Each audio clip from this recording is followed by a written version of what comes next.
오늘 우리가 읽은 본문의 말씀을 가지고 내게 기도하는 것을 내가 들었노라 라는 제목으로 우리 말씀의 은혜를 나누기를 원합니다. 우리 하나님의 백성들은 이 세상을 살아가면서 하나님의 도우심, 기도의 응답을 받는 것이 정말 중요합니다. 물론 사소한 일은 스스로 해결할 수 있습니다. 하지만 큰 어려움이 왔을 때 반드시 하나님의 도움을 받아야 해결이 되기 때문인 것입니다. 근데 많은 크리스천들이 말하기를 어려움의 때에 내가 기도하기는 했는데 내 기도에 응답이 없었고 하나님의 도우심을 나는 못 받았다, 이렇게 말씀하는 것을 종종 들을 때가 있습니다. 그 이유가 어디에 있을까요? 사실 이것은 굉장히 중요한 문제입니다. 우리가 매주일 예배를 드리고 그렇게 기도를 하는데 내가 어려울 때, 내 인생의 위기가 찾아왔을 때 내 기도에 하나님께서 응답해 주시고 하나님이 내 기도를 들어주신다. 이게 얼마나 중요합니까? 이게 안 된다. 그렇다면 내 신앙이라고 하는 것이 도대체 내 인생에 어떤 의미가 있는가? 내 신앙의 위기에 빠지게 될 어려움이 생길 수 있는 것입니다. 그래서 이걸 풀어야 됩니다. 이게 풀리지 않으면 우리의 신앙이 굉장히 요동질을 하게 되는 것입니다. 하나님은 살아계신 하나님이시고 하나님은 역사하시는 하나님이신데 과연 내가 겪고 있는 내 인생의 어려움을 막아낼 길이 하나님께 있는 것인가? 내 신앙에 있는 것인가? 여러분, 신앙에 이 길이 있음을 기억하시기를 바랍니다. 이 비밀을 우리가 오늘 이 말씀에서 찾아야 하는 것입니다. 자, 오늘 첫 번째로 우리가 생각할 수 있는 것은 바른 신앙 때문에 찾아온 위기입니다. 히스기야는 성경의 평가에 의하면 제2의 다윗이라 이런 칭찬과 이런 평가를 받을 정도로 대단한 믿음을 가진 왕이었습니다. 그의 이전에 유다에 이런 평가를 받은 왕이 없었습니다. 우리가 일반적으로 세상에서 왕이나 어떤 국가의 지도자를 평가할 때 그 사람이 통치하는 동안 국민들이 얼마나 잘 살게 됐는가, 경제 부흥이 평가의 기준이 됩니다. 아니면 국가적인 어떤 위기가 찾아왔는데 이걸 얼마나 잘 대처를 하고 또 수습을 얼마나 잘 했는가, 위기 관리 능력이 지도자의 평가 기준이 됩니다. 그런가 하면 국가를 이끌어갈 때에 얼마나 국민의 소리에 귀를 기울였고 또 합리적으로 또 소통하는 통치를 했는가, 이런 것들을 가지고 지도자를, 왕을 평가하는 것입니다.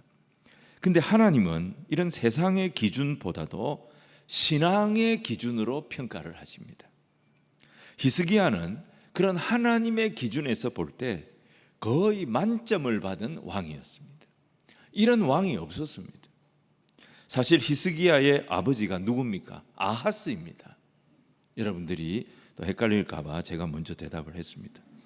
이 아하스가 말이죠, 북이스라엘과 아람 연합군이 쳐들어왔어요. 북이스라엘이 남유다보다 강한 나라입니다. 아람은 그보다 더 강한 나라입니다. 근데 이 두 나라가 연합을 해서 예루살렘을 공격했을 때 아하스가 이 위기를 어떻게 이기고 나가느냐? 탁월한 외교력을 발휘합니다. 그래서 아수르를 이 전쟁에 끌어들입니다. 그래서 북이스라엘도, 저 아람 나라도 완전히 괴멸을 시킵니다. 그래서 나라를 위기에서 구한 왕이 아하스 왕이었어요. 그래서 백성들은 이 아하스 왕을 지지하고 이 아하스 왕을 좋아했습니다. 그런데 신앙적으로 보면 하나님의 평가는 사람의 평가하고 달랐습니다. 그는 성전의 제단을 우상의 제단으로 바꿔버렸습니다. 기물들, 성전에 쓰는 기물들을 다 변형을 시켰고 방마다, 이 성전에는 방이 많습니다. 근데 이 방마다 미신으로 가득 채웠습니다. 왕궁과 성전은 붙어 있어서 통로가 있는데 이 통로를 아수르 왕이 싫어한다고 아하스 왕은 다 그냥 막아버렸습니다. 그래서 성전이 기능을 못하도록, 성전이 아주 엉망이 되도록 만들었던 왕이 아하스 왕이었어요. 근데 히스기야는 이 아버지가 했던 이 악한 일들을 다 정리를 합니다. 방마다 있던 우상들, 점치는 것들 다 끄집어내서 흰놈의 골짜기에 가져가 가지고 불태워버렸습니다. 그리고 이스라엘의 정체성을 의미하는 이 유월절을 수십 년 동안 유다가 안 지켰어요.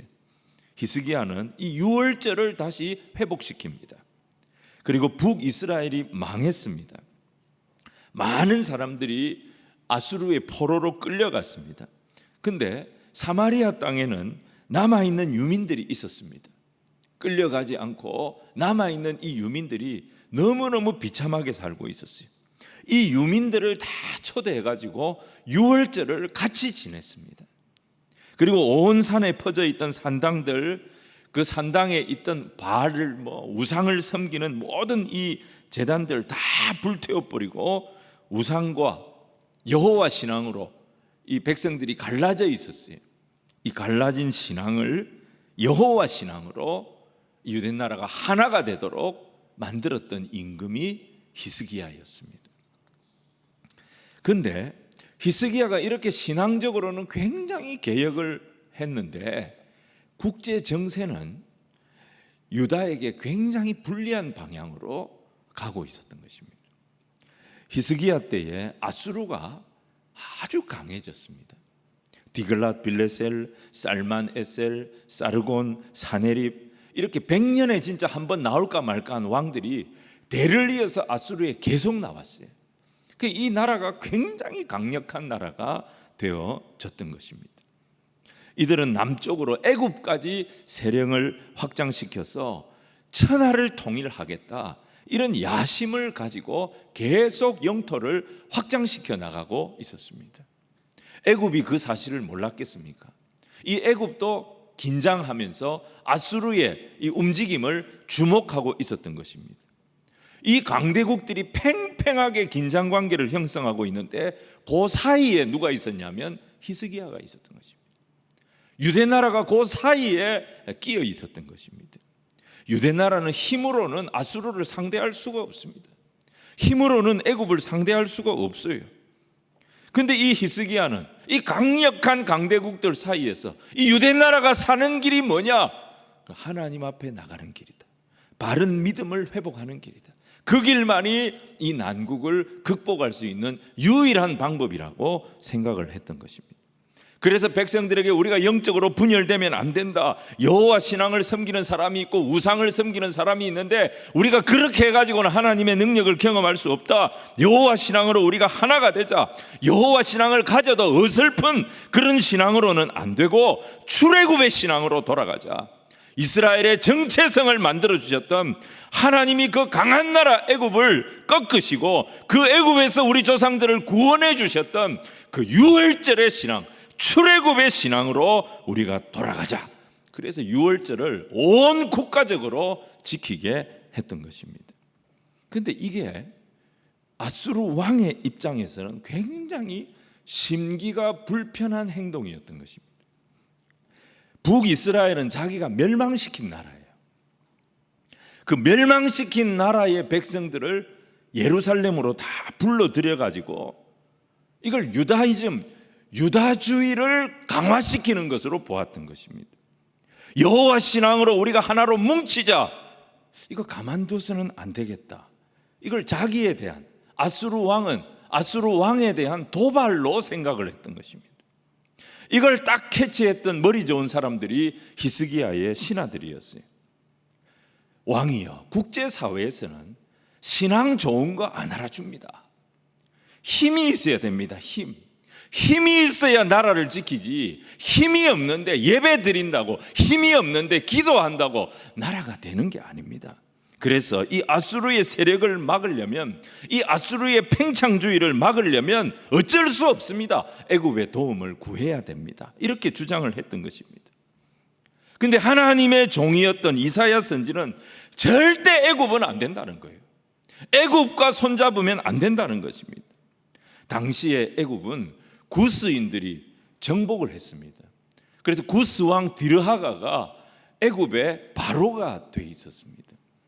이 디르하가는 굉장한 영웅이었습니다. 그러니까 디르하가가 대단한 왕이지요.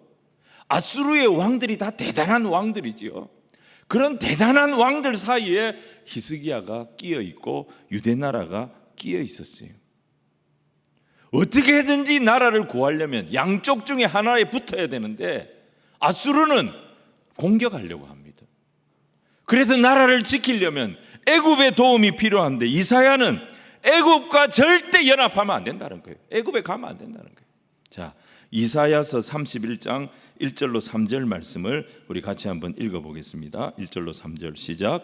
도움을 구하러 애굽으로 내려가는 자들은 화 있을진저 그들은 말을 의지하며 병거의 많음과 마병의 심히 강함을 의지하고 이스라엘의 거룩하신 이를 앙모하지 아니하며 여호와를 구하지 아니하나니 여호와께서도 지혜로우신즉 내리실 것이라 그의 말씀들을 변하게 하지 아니하시고 일어나서 악행하는 자들의 집을 치시며 행악을 돕는 자들을 치시리니 애굽은 사람이요 신이 아니며 그들의 말들은 육체요 영이 아니라 여호와께서 그의 손을 펴시면 돕는 자도 넘어지며 도움을 받는 자도 엎드러져서 다 함께 멸망하리라. 애굽에 가는 것이 길이 될 수 없다는 것입니다. 이사야의 주장은요, 정리하면 이렇습니다.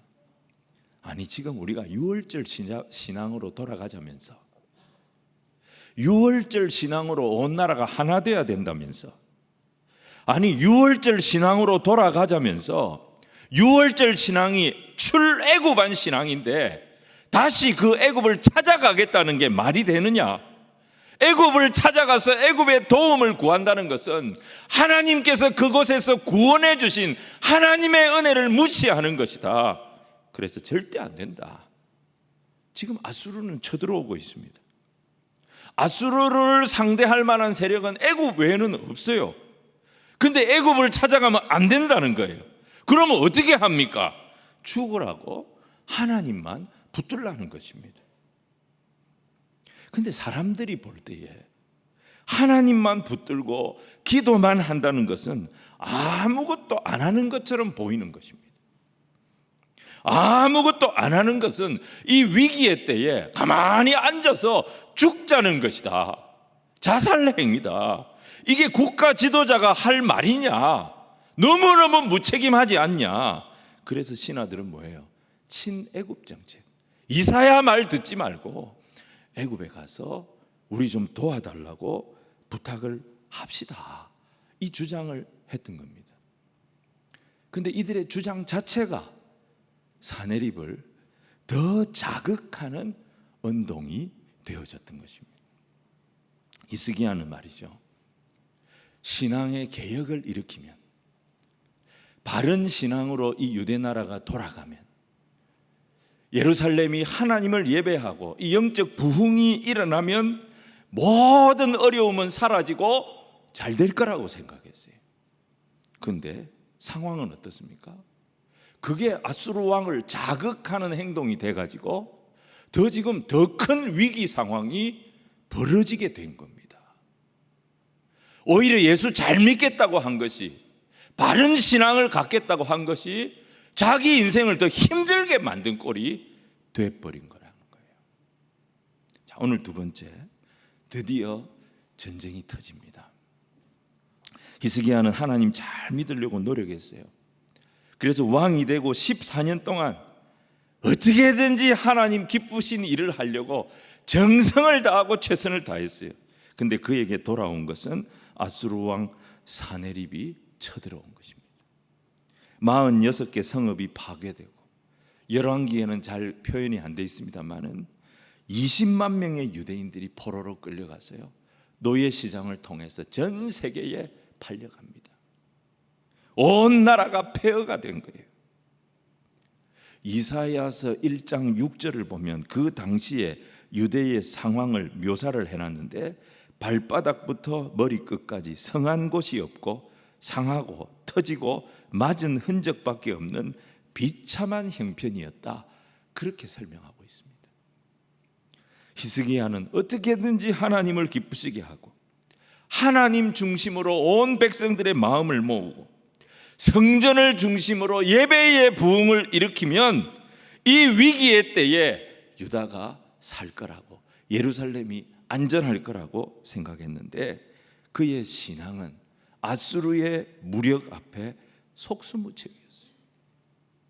국토는 폐허가 되고 백성들은 포로로 끌려가고 돈 달라 그래가지고 돈 준다고 고생해가지고 맞춰줬더니 돈은 돈대로 뜯기고 사기당하고, 나라는 지금 전쟁 일보 직전인 거예요. 아수르 왕은 전쟁에 앞서서 랍사게를 보내가지고 심리전을 합니다. 이 사람은 유다 말을 유창하게 하는 사람이었어요. 이 사람이 유다 말로 이 예루살렘 성 사람들에게 욕을 하는데, 히스기야 믿지 마라, 히스기야 그놈은 천하의 바보 천치 같은 놈이다, 상황 판단을 못하는 그런 왕이다, 하나님 믿지 마라, 너희들 망하게 하는 게 하나님의 뜻이다, 애굽이 너희의 도움이 될 것 같으냐, 애굽은 상한 갈대야, 잡으면 잡을수록 네 손만 다칠 거야, 그러니 아수르 왕을 믿어라, 항복해라, 시간 끌지 마라, 너희들 먹을 거 다 떨어진 거 우리가 알고 있다, 결국 너희들은 너희의 대변을 먹게 될 것이고 너희의 소변을 마시는 비참한 상황 속에 죽어갈 거다, 그러니까 빨리 결단해라. 랍사게의 욕은 예루살렘 사람들의 자존심을 후벼 파는 그런 말이었지만 피할 길이 없는 거예요. 대안이 없는 거예요. 여러분, 보통 상황이 이렇게 되면 백성들은 분노합니다. 폭동이 일어나요. 히스기야 나와라, 나라가 이렇게 될 때까지 왕이라는 작자가 무슨 대책을 세웠냐, 히스기야만 믿다가 히스기야만 따라하다가 우리 다 죽게 됐다, 히스기야 나와라, 자중질환이 일어나서 나라가 무너지는 거예요. 이걸 아수르 왕이 노리고 심리전을 하는 겁니다. 근데 이 와중에 예루살렘에 말이죠, 왕이나 백성이나 요동하는 자가 아무도 없었습니다. 왜 그랬는가? 히스기야가 성전에 기도하러 올라가면서 백성들에게 명령을 했어요. 무슨 소리를 하든지 대꾸하지 마라, 무슨 말을 하든지 요동하지 마라. 물론 히스기야가 그렇게 명령을 했지만 지금 상황이 너무 급하게 돌아가니까 왕이 말을 해도 이거 백성들이 안 들을 수 있어요. 근데 히스기야와 백성들 사이에는 말이죠, 이 상황을 보면서 느끼는 게 있었던 거예요. 그게 뭐냐? 열왕기에는 설명이 제대로 안 나옵니다. 근데 이사야 1장을 보면 이 설명이 다 나와 있어요. 당시 예루살렘의 실상이 어떠했는가 이사야 1장에 기록이 되어 있는데, 유다의 관리들과 유다의 백성들이 영적으로 도덕적으로 그 타락의 정도가 아주 극심했습니다. 어느 정도였느냐? 예루살렘 도성을 창기의 소굴이 되었다고 기록하고 있어요. 하나님은 예루살렘을 뭐라고 불렀냐면 소돔의 관리들, 고모라의 백성들, 이렇게 부르셨습니다. 그들이 성전 예배를 드리고 절기를 지키고 있지만 하나님 뭐라고 하셨냐? 그거 너희들 내 마당만 밟는 거다, 그렇게 말씀하셨어요. 관리들은요, 뇌물을 주지 않으면 일을 안 했습니다. 겉으로는 하나님 믿는데 하나가 됐어요. 성전 회복했어요. 겉으로는 유월절을 지키고 있어요. 겉으로는 온 땅의 산당을 없앴어요. 겉으로는 우상을 다 불태웠어요. 그런데 속에 들어가 보면 변한 것이 아무것도 없었다, 이 말이에요. 이들은 겉으로는 히스기야의 종교개혁에 박수를 보냈습니다. 그리고 자기들이 그 히스기야의 종교개혁에 참여하고 있다고 자랑스러워했습니다. 마치 대단한 여호와 신앙을 회복한 것처럼 우쭐거렸습니다. 그런데 실상은 하나도 달라진 것이 없었던 것입니다. 그 와중에 아수르가 쳐들어왔고, 아수르는 인정사정이 없었어요. 머리끝부터 발끝까지 성한 데가 없도록 온 나라를 초토화시키고 이제 예루살렘 하나 딱 남은 겁니다. 여러분, 오늘 우리 시대가요, 성경적인 교회가 어떻고 개혁신학이 어떻고 뭘 좀 안다 싶으면 얼마나 교만한지 모릅니다. 금방 교만해져 가지고, 뭘 좀 안다 싶으면 금방 교만해져 가지고 오만한 자의 자리에 딱 올라갑니다. 거기 앉아서 다른 사람 판단하고 다른 교회 평가하고 한국 교회가 어떠니 이런 말 너무 쉽게 합니다. 그러면서 정작 자신은 말씀대로 안 살아요. 정말 우리가 하나님을 믿는다면 성경적인 신앙이 어떻고 바른 신학이 어떻고 말로 떠드는 데서 머물면 안 됩니다. 거기서 한 걸음 더 나가야 됩니다. 나를 부인하고 나를 쳐서 그리스도 앞에, 십자가 앞에 복종시키는 겸손한 믿음의 자리까지 나가야 하는 것입니다. 히스기야의 시대가 그러니까 오늘 우리 시대하고 똑같습니다, 여러분. 히스기야가 개혁을 했듯이 성경적인 교회가 이 시대에 필요합니다. 하나님의 주권을 강조하고 개혁신학에 입각한 교회가 필요합니다. 그러나 이런 주장만 하고 오히려 오만한 자의 자리에 딱 앉아가지고 다른 사람들 판단하고 다른 교회들 우습게 여기고 다른 사람들에게는 많은 헌신을 요구하면서 정작 자기는 어떤 것도 하지 않고 가만히 있는다면 히스기야 시대의 예루살렘의 모습과 오늘 우리 시대의 모습이 다를 것이 뭐가 있겠냐는 것입니다. 겸손까지 가야 환난을 이길 수 있습니다. 겸손까지 가야 위기를 이길 수 있습니다. 겸손까지 가야 하나님의 능력을 끌고 올 수 있다는 것을 알아야 하는데 우리는 그냥 머리로 믿는 것으로 스스로 만족하고 변하지 않는 거예요. 변하지 않는 거예요. 그럴듯한 교회에 등록해서 그럴듯한 프로그램 몇 개 해보고 괜찮은 봉사 좀 하고 있으면 나는 할 것 다 했다고 생각하는 그 모습이 바로 히스기야 시대의 예루살렘 사람들의 모습이었다는 거예요. 그때 하나님 어떻게 하십니까? 말이 안 통하는 상황을 겪게 하십니다. 욕이란 욕은 다 듣도록 하십니다. 어디서 이상한 랍사게가 나타나가지고 아수르 군대가 온 성을 포위하고 생전에 들어보지도 못한 욕을 다 듣게 하십니다. 하나님께 기도하면 코로나가 물러가냐? 이 어려운 때에 신앙이 무슨 소용이 있어? 왜 자꾸 모이는 거야? 왜 자꾸 모여서 우리 신경을 거스르는 거야? 교회 때문에 지금 코로나가 안 잡히고 있잖아. 여러분, 이런 말도 안 되는 욕을 듣게 하시는 거예요. 그래도 교회가 정신 못 차리고 계속 남 탓하고 인간적인 분석만 하고 있어요. 온라인 사역을 어떻게 앞으로 해야 되고 이제 모이는 시대는 끝났다느니 이런 얘기하고. 여러분, 이거는 어떻게 하면 우리가 여호와께 돌아갈 수 있는가를 결단해야 될 때인 것입니다. 히스기야와 예루살렘 백성들은요, 아무 대응을 안 했습니다. 그리고 그 상황을 묵묵하게 받아들입니다. 여러분, 대개 사람들은요, 다른 사람이 한마디 하면 두 마디 합니다. 그래야지 속이 풀려요. 다른 사람이 두 마디 하면 나는 10마디 해야 됩니다. 다른 사람이 10마디 하면 죽이 뿌려야 됩니다. 그래야 속이 시원한 거예요. 근데 하나님은 그렇게 안 하세요. 우리를 낮추세요.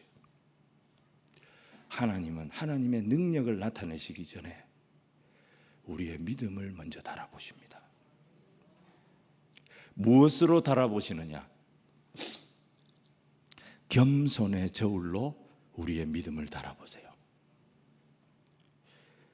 우리에게 위기가 오는 것은 하나님 우리를 지금 낮추시는 거예요.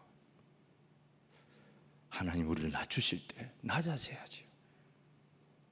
하나님 우리를 낮추실 때 그걸 받아들이는 것이 신앙입니다. 그걸 받아들이는 것이 믿음이에요. 그렇습니다. 하나님, 잘한다 잘한다 하니까 내가 진짜 잘하는 줄 알았습니다. 잘한다 잘한다 하니까 내가 진짜 잘 믿는 줄 알았습니다. 지금껏 저는 어떻게 보면 과분한 칭찬과 과분한 대접을 받고 여기까지 왔습니다. 박수만 받았습니다. 그러면서 저도 모르게 제가 교만해졌습니다. 하나님, 이번 기회에 저희를 낮추시니 제가 낮아지겠습니다. 낮아져서 새로워지겠습니다. 내가 어디 있습니까? 내 이름이 어디 있습니까? 내 주장이 어디 있습니까? 오직 하나님밖에 없음을 다시 고백하겠습니다. 우리가 그렇게 할 때 하나님 우리를 다시 보시는 겁니다. 그리고 하나님 우리를 찾아오십니다. 히스기야가 성전에 올라가서 기도하는데요, 히스기야의 기도는 무슨 대단한 기도가 아니었습니다. 사네립이 보낸 장문의 편지는 전부 욕입니다. 그거 히스기야는 하나님 앞에 다 펴놓고 기도합니다. 거룩하신 하나님, 천하 만국의 홀로 하나님이시며 천지를 만드신 하나님, 귀를 기울여 들으시고 눈을 떠서 보십시오. 랍사게가 하는 말 다 들으셨지요. 아수르가 하고 있는 짓을 다 보셨지요. 아수르 왕의 이 교만한 말을 하나님 어떻게 보십니까? 그러면서 히스기야의 결론이 19절이에요. 19절 말씀 우리 같이 읽겠습니다. 시작. 우리 하나님 여호와여, 원하건대 이제 우리를 그의 손에서 구원하옵소서. 그리하시면 천하 만국이 주 여호와가 홀로 하나님이신 줄 알리이다. 히스기야의 기도는 간단한 거예요. 하나님, 하나님이 살려주십시오. 하나님이 우리를 살려주십시오. 하나님이 우리를 살려주셔서 하나님이 살아계신 유일한 하나님이심을 온 천하가 보게 하여 주시옵소서. 너무너무 간단한 기도, 너무너무 분명한 기도였습니다. 그가 14년을 신앙개혁에 매진했던 사람입니다. 바른 신앙으로 온 나라를 바꿔보려고 그렇게 노력했던 왕입니다. 근데 위기가 왔어요. 이 위기 앞에 하나님, 내가 하나님을 위하여 얼마나 수고했는 줄 아십니까? 주일마다 내가 가가지고 얼마나 봉사했는 줄 아십니까? 내가 하나님 앞에 드린 헌금이 얼마인 줄 아십니까? 하나님 어떤데? 그런데 어떻게 내한테 이럴 수가 있어요? 소리 지르지 않았어요. 겸손히 하나님의 은혜를 구합니다. 하나님 다 보셨지요? 하나님 다 들으셨지요? 우리의 도움은 하나님밖에 없습니다. 하나님이 살려주십시오. 겸손히 하나님의 은혜를 구하는 이 기도가 그의 입에서 나왔을 때 비로소 하나님께서 답을 주십니다. 20절 우리 같이 읽겠습니다. 시작. 아모스의 아들 이사야가 히스기야에게 보내 이르되, 이스라엘 하나님 여호와의 말씀이 네가 아수르 왕 사네립 때문에 내게 기도하는 것을 내가 들었노라. 히스기야야, 아수르 왕 사네립 때문에 속 많이 상했지. 그래서 네가 하는 이 기도 내가 다 들었다. 걱정하지 마라. 하나님께서 그때 비로소 그가 겸손의 자리에 하나님의 은혜를 구하며 나갔을 때 그때 비로소 응답의 은혜를 주셨던 것입니다. 자, 오늘 세 번째 하나님의 기도 응답입니다. 하나님 이사야를 통해서 응답 주시면서 뭐라고 하셨어요? 이 응답을 정리하면요, 지금 랍사게가 한 조롱을 하나님은 나를 향한 조롱으로 보고 있다고 말씀하신 겁니다. 지금 랍사게는 너희들 보고 이 얘기하는 거 아니다. 이 랍사게가, 아수르 왕이 지금 나를 조롱한 거다. 그러니까 이제부터는 내가 아수르를 상대할 거다. 너희들은 뒤로 빠져라. 너희들은 내 뒤로 물러가라. 이들이 나를 조롱했어. 이제부터는 내가 아수르를 상대한다. 너희들 걱정하지 마라. 랍사게는 사실 히스기야를 겨냥해서 욕을 한 거예요. 랍사게는 예루살렘 백성들을 흔들어 놓으려고 욕을 한 거예요. 근데 하나님은 하나님의 백성에게 한 욕을 하나님을 향하여 한 것으로 보시겠다고 말씀하신 것입니다. 여러분, 어느 집에 도둑이 자꾸 들어서 집 잘 지키라고 개를 사와서 이제 데려다 놨습니다. 요즘 개를 사왔다 이런 말 하면 또 별로 안 좋아합니다. 요즘 반려견 1000만 마리 시대인 거 아시죠? 우리 인구가 5천만인데 개구 하여튼 개가 1000만 마리가 넘었어요. 개의 인격, 개를 인격이라 안 하죠. 개격이라 그래야 되나? 하여튼 너무 존중하는 시대이기 때문에 말 조심해야 됩니다. 개는 사고 판다 이렇게 말하면 요즘은 입양한다. 또 마음에 안 들어서 파는 거를 파양한다. 뭐 이렇게 얘기하더라고요. 근데 이 개가 이제 집도 잘 지키고 하니까 주인이 이뻐해 준 거예요. 이뻐해 줬어요. 주인이 이뻐해 주니까 이 개가 교만해져 가지고 주인집 아들을 막 물라고 하는 거예요. 주인집 자녀들을 막 위협하는 거예요. 이거 어디 들어오려고 하냐고 막 위협하는 거예요. 여러분, 이런 교만한 개는 옛날 같으면 복날을 넘기기가 어렵습니다. 겸손한 개들도 여름이 오면 다 자기를 돌아보고 조심하는데 이렇게 앞뒤 분간을 못하는 교만한 개는 사형감이죠. 하나님은 히스기야와 예루살렘 백성들을 뭐라고 부르는 내 처녀딸이라고 그래요. 이 처녀딸은 눈에 넣어도 안 아플 딸들입니다. 아버지한테는 이 처녀딸이 최고의 기쁨이고 자랑입니다. 그렇게 이쁜 딸을 처녀딸이라고 하는 거예요. 제가 지금 이 처녀딸 둘이가 우리 집에 와 있잖아요. 제가 지금 천국 같아요. 근데 이 처녀딸 예루살렘을 이 망나니 같은 아수르 왕이 나타나가지고 막 어르렁거리고 죽이겠다 그러고 욕을 하고 하나님 뭐라고 하세요? 내 그놈 가만히 안 둔다는 거예요. 내 그놈 가만히 안 둔다. 그건 내가 쓰는 몽둥이고 내가 쓰는 지팡이인데 어디 몽둥이가 주인의 아들을, 어디 지팡이가 주인의 자녀들을 함부로 하려고 그래? 너희들 걱정하지 마라. 하나님이 상대하시겠다. 여러분, 이 하나님이 저와 여러분의 하나님이심을 믿으시길 바랍니다. 또 하나님은 사내립을 오판을 하게 만드셨어요.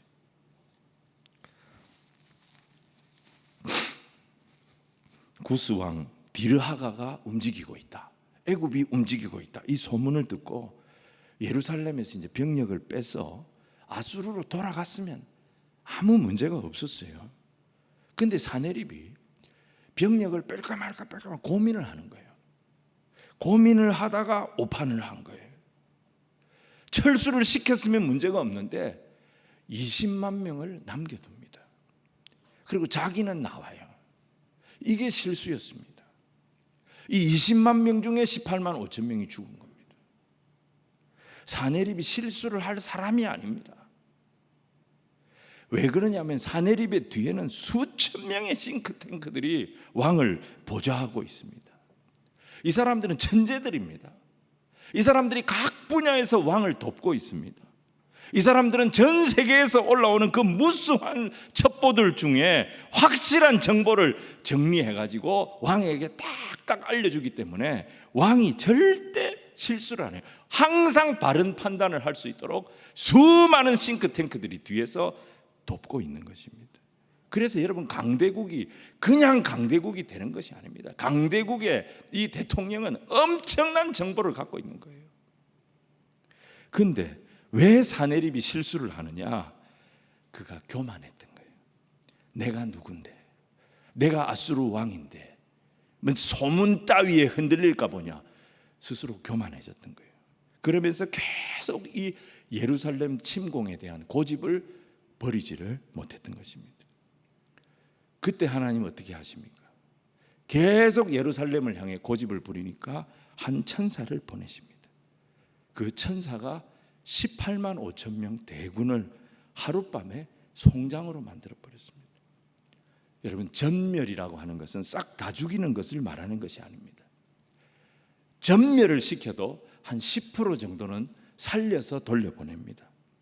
이 10%가 스피커가 되는 거예요. 가가지고 우리가 어떻게 당했는지, 적들이 얼마나 무서운지 이걸 다 말하기 시작하면 적들은 더 큰 공포에 빠지게 되고 사기가 땅바닥에 떨어지게 되기 때문에 다 안 죽입니다. 10%는 살려서 보냅니다. 여러분, 이런 설교는 군목한테만 들을 수 있는 설교예요. 야, 어떻게 18만 5천 명이 하룻밤에 그것도 이렇게 죽을 수 있는가? 그거는 군목도 모릅니다. 요세푸스가요, 역사학자 요세푸스는 패스트균이 퍼졌을 것이다, 그렇게 말하는데, 그런 바이러스나 세균에 의해서 하룻밤에 사람이 그렇게 다 죽을 수는 없습니다. 우리는 정확한 사인은 알지 못합니다. 그런데 이거는 역사적인 사실이었습니다. 아수르 군대가 예루살렘을 침공한 것도 역사적 사실이었고요, 예루살렘 침공에 실패한 것, 예루살렘의 장벽을 넘지 못한 것도 역사적인 사실입니다. 그리고 이 전쟁 이후에 아수르는 급격하게 쇠퇴하기 시작하고 결국 망하게 됩니다. 이걸 보면 이 충격적인 패배가 역사적인 사실이었다는 것을 알 수가 있습니다. 여러분, 오늘 이 사건은 하나님께서 한 예를 보여주신 것입니다. 우리가 어떻게든지 성경적인 신앙을 딱 붙들고 거기서 한 걸음 더 나가야 돼요. 하나님 앞에 겸손하게 엎드리며, 이게 중요합니다. 하나님 앞에 겸손하게 엎드립니다. 하나님이 낮추시면 내가 낮아지겠습니다. 하나님이 낮추시면 낮아져서 여기서 하나님 내가 새로워지겠습니다. 하나님 제가 변화되겠습니다. 여러분, 그 결단을 하게 될 때 하나님이 응답하시는 겁니다. 절대 세상은 세상 사람들의 예상대로 되지 않습니다. 하나님의 말씀대로 되는 것을 믿으시기를 바랍니다. 하나님 천사를 보내서 교만한 아수르 군대 18만 5천 명 하룻밤에 정리하십니다. 사내립은 어떻게 됩니까? 충격을 받아가지고 본국으로 돌아가지요. 자기 신의 신전에 들어갑니다. 니스록의 신전에 들어가서 경배하다가 자기 아들들이에요. 자기 아들들에게 암살당합니다. 누가 이렇게 될 거라고 예상했습니까? 사람들은 전부 다 히스기야하고 사내립하고 붙으면 히스기야가 죽을 거라고 그랬어요. 생각했습니다. 그런데 말씀을 의지했던 히스기야, 말씀을 구했던 히스기야, 그리고 그 말씀을 붙잡고 성전에 올라가서 겸손하게 하나님 앞에 무릎 꿇고 엎드려서 은혜를 달라고, 하나님이 긍휼히 여겨 달라고 부르짖었던 히스기야는 살았습니다. 하지만 교만했던 사내립, 하나님을 조롱했던 사내립, 그의 신 니스록의 신전에서 자식 손에 암살당합니다. 히스기야와 사내립의 3차전이에요. 이게 히스기야와 사내립의 3차전은요, 히스기야의 완벽한 승리가 되도록 하나님께서 기도하는 자, 겸손히 엎드리는 자를 인도하여 주셨던 것입니다. 오늘 사랑하는 성도 여러분, 우리가 바로 믿는 바른 신앙을 가졌다는 것은 축복입니다. 하지만 이 신앙 가졌다고 절대 교만해서는 안 됩니다. 교만은 우상 숭배와 같습니다. 우리 성도들은 절대 자화자찬하는 일이 없기를 바랍니다. 자기가 자기 자랑하는 거 말을 안 해서 그렇지 사람들이 다 불편해합니다. 교회 자랑하는 것도요, 조심해야 됩니다. 우리가 뭐 자랑할 게 있습니까? 우리가 믿는 예수 그리스도, 그분의 십자가만 자랑하는 저와 여러분이 되어져야 될 줄로 믿습니다. 자꾸 자랑하다 보면 내가 어떻게 됩니까? 오만한 자의 자리에 딱 올라가는 거예요. 오만한 자의 자리에 딱 올라가면 판단합니다. 평가합니다. 정죄합니다. 한국 교회가 어떠니 이런 소리 너무 쉽게 합니다. 여러분, 답이 어디에 있었습니까? 오늘 죽고 사는 답이 어디에 있었습니까? 겸손이었습니다. 하나님 말씀 붙잡고 겸손하게 십자가의 주님을 의지할 때 하나님 오늘도 마찬가지예요. 우리가 어떤 위기 가운데 있든지 응답의 은혜를 주시고 도우심의 역사를 베풀어 주실 줄로 믿습니다. 이런 은혜 위에 승리하는 우리 성도님들 다 되시기를 주님 이름으로 축원을 드립니다.